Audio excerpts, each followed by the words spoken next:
Good evening to all of you.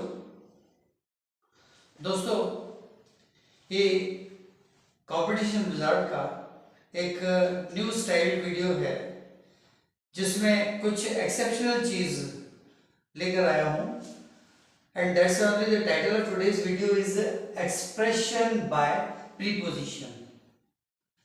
Expression actually verb से होता है, लेकिन उस वर्ब को प्रोजेक्ट करके कभी कभी प्रीपोजिशन भी एक्सप्रेशन दे देता है वर्ब का। वर्ब खुद अपने आप में एक्सप्रेशन देती है, लेकिन प्रीपोजिशन भी उसका एक्सप्रेशन देता है। तो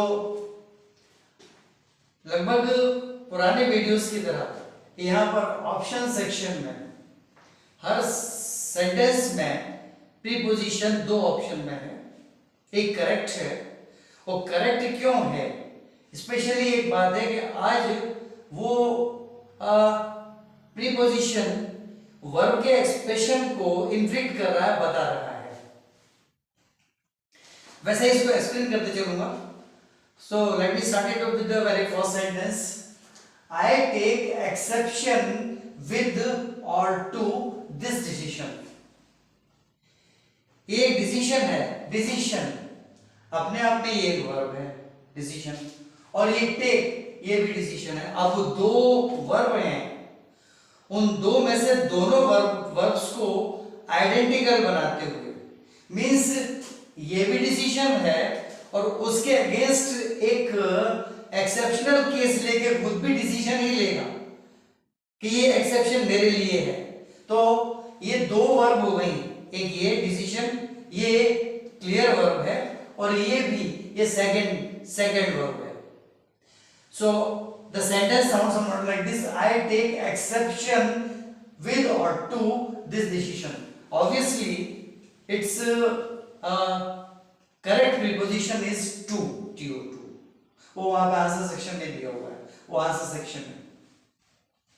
अब ये इसलिए कि कोई डिसीजन हुआ, उसमें कोई चीज ऐसी छूट गई है कि जो इसके प्रिविलेज को नहीं ले रही, यानी मेरे प्रिविलेज को नहीं ले रही है, लेकिन वो प्रिविलेज का प्रोविजन है उसमें।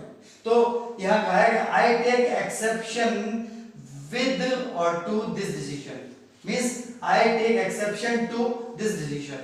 मैं इस डिसीजन का एक्सेप्शन अपने केस में अलग कंसीडर करवाऊंगा, या मैं इस डिसीजन को एक एक्सेप्शनल डिसीजन रखूंगा क्योंकि इसने मेरे प्रिविलेज जो कि पहले ही कवर हो रहे थे उसको नहीं दिया। कुल मिला के ये है कि ये भी एक वर्ब है और ये भी एक वर्ब है।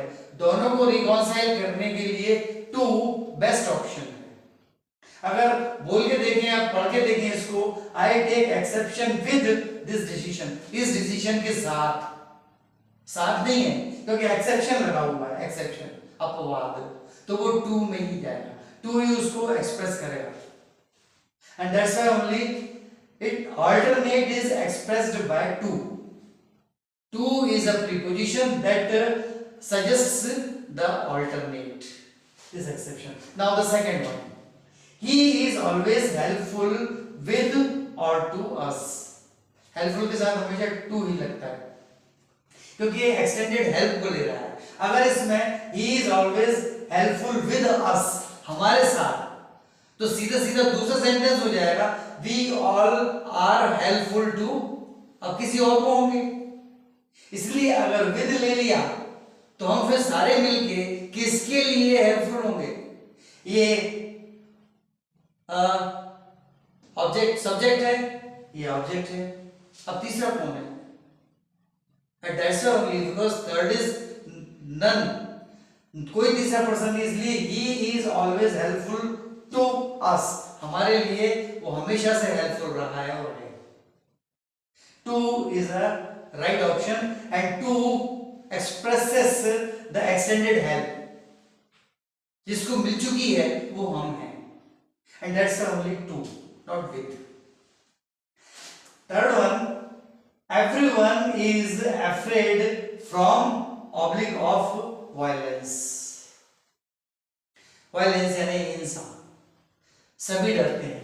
Everyone is afraid from or of violence. यहाँ भी वही की हुई बात है जो विद के साथ आ रही है.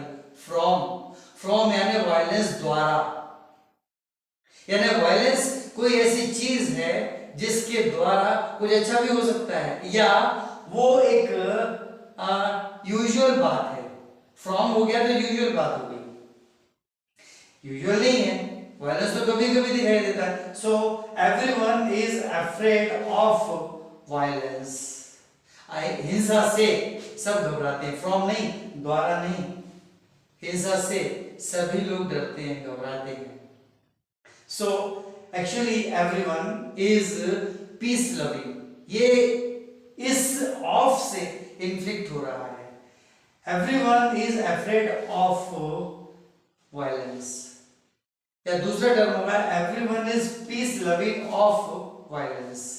वायलेंस को सभी लोग पसंद करते हैं. तो यहां पर चॉइस एंड एक्सप्रेशन क्या है? Preferred peace. साइलेंस सब प्रेफर करते हैं. And that's only everyone is afraid of violence. Afraid ये वर्ब तो नहीं है, ये एक एडजेक्टिव है.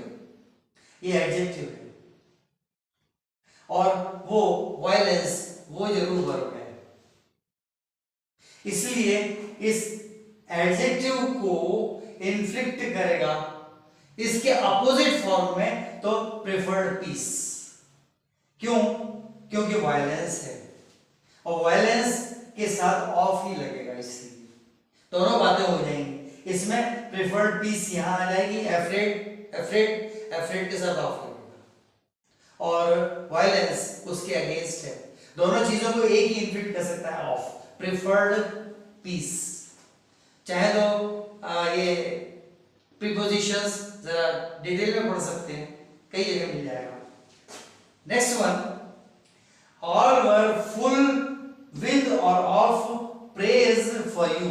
तुम्हारे लिए सभी लोग प्रशंसा से भरे हुए थे. किसी के पास अगर कुछ था तो तुम्हारे लिए प्रशंसा थी.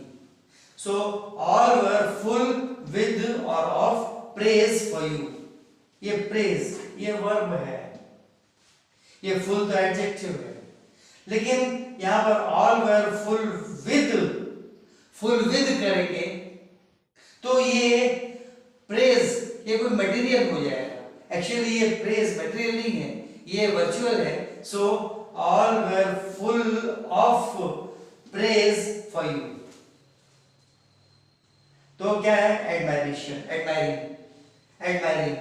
सभी लोग प्रशंसा कर रहे हैं.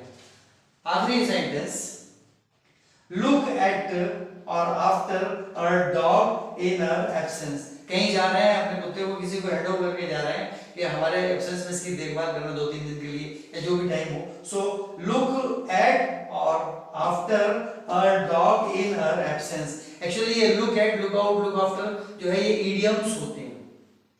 तो ये इडियोमेटिक वर्ड है. लुक और एट, आफ्टर, लुक और एट. तो यहां पर जो कि केयर टेकिंग वाला मामला है और एक की एब्सेंस है, ये एडजेक्टिव है एब्सेंस. ये जो लॉर्ड है उसकी एब्सेंस है तो उस एब्सेंस को इन्फ्लिक्ट करेगा. और ये टेकिंग केयर, अपनी भी टेकिंग केयर, हम भी इसकी केयर कर रहे हैं, हम जानते हैं हमारी तरह आप भी केयर कर सकेंगे. सो लुक एट नहीं होगा, लुक आफ्टर होगा. लुक आफ्टर यानी देखभाल. लुक आफ्टर का सीधा सीधा मतलब होता है देखभाल. So look after our dog in our absence. अलग से उसको एक्सप्रेस करने की जरूरत ही नहीं है, सब बता दिया है. पहले अल्टरनेट है, दूसरे में टू से एक्सटेंडेड हेल्प है, तीसरे में ऑफ से प्रेफर्ड पीस है, चौथे में ऑफ से एडमायरिंग है और पांचवें में आफ्टर से टेकिंग केयर. बस आज यही बताना था. पसंद आए तो सब्सक्राइब करें, लाइक करें, शेयर करें, कमेंट जरूर करें. आप पर है. More in the next video. Good night.